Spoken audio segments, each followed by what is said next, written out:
ഉണ്ടാക്കാൻ പോകുന്ന ഒരു ഊത്തപ്പമാണ്.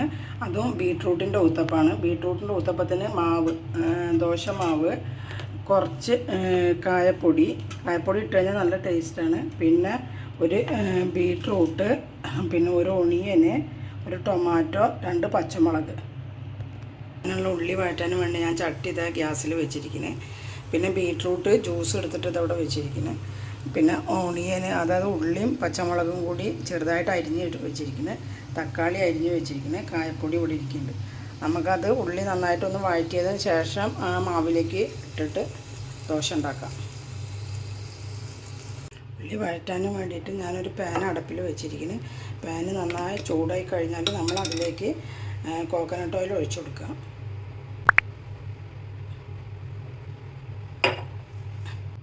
ഉള്ളിയും പച്ചമുളകും കൂടി ചെറുതായി അരിഞ്ഞത് ഇവിടെ ഇരിക്കുന്നുണ്ട്. ടൊമാറ്റോ അരിഞ്ഞത്, ബീട്രൂട്ട് ജ്യൂസ് എടുത്തത്, മാവ്, കായപ്പൊടി.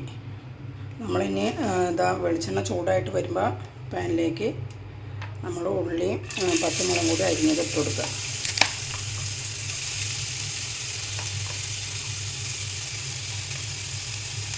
ഒന്ന് ഇതായിട്ട് വരുമ്പോൾ ഉള്ളി ഒന്ന് പെട്ടെന്ന് ആവാൻ വേണ്ടിയിട്ട് കുറച്ച് സോൾട്ട് ഇട്ടുള്ളൂ.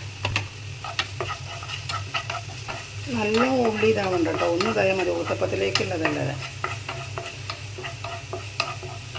ഇനി അതിലേക്ക് നമ്മൾ ടൊമാറ്റോ ഇട്ട് കൊടുക്കുക.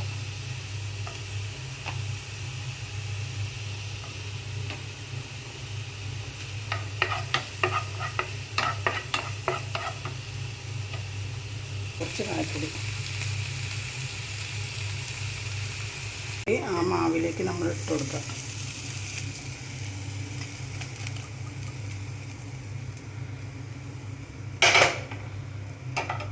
മാവിലേക്ക് ഇട്ട് കൊടുത്തതിന് ശേഷം നന്നായിട്ട് നമ്മൾ മാവ് മിക്സ് ചെയ്യും. അതിലേക്ക് ആ ബീട്രൂട്ട് ജ്യൂസും കൂടി ഒഴിച്ചു കൊടുക്കാം.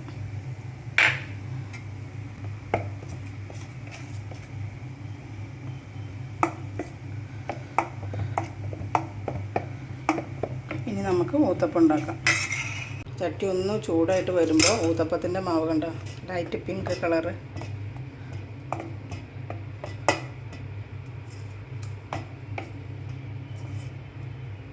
ചട്ടി ചൂടായിട്ട് വരുമ്പോൾ നമ്മൾ അതിലേക്ക് മാവ് ഒഴിച്ചു കൊടുക്കുക.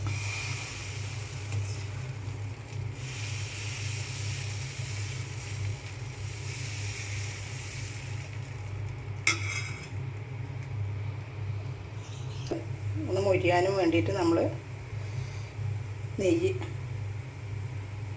മെൽറ്റ് ചെയ്തിട്ട് അത് അതിലേക്ക് കൊടുക്കുക. ഊത്തപ്പത്തിലേക്ക് ആയിരിക്കുന്നു. അത് നമ്മൾ മറിച്ചിട്ട് കൊടുത്തിരുന്നു. ഇനി ഈ ഭാഗം കൂടി നന്നായിട്ട് മൊരിഞ്ഞതിന് ശേഷം ടൊമാറ്റോൻ്റെ ഇതും നല്ലതും ഉണ്ടോ ഒന്ന് റെഡിയായി. ലൈറ്റ് പിങ്ക് കളറിലുള്ള ഊത്തപ്പം.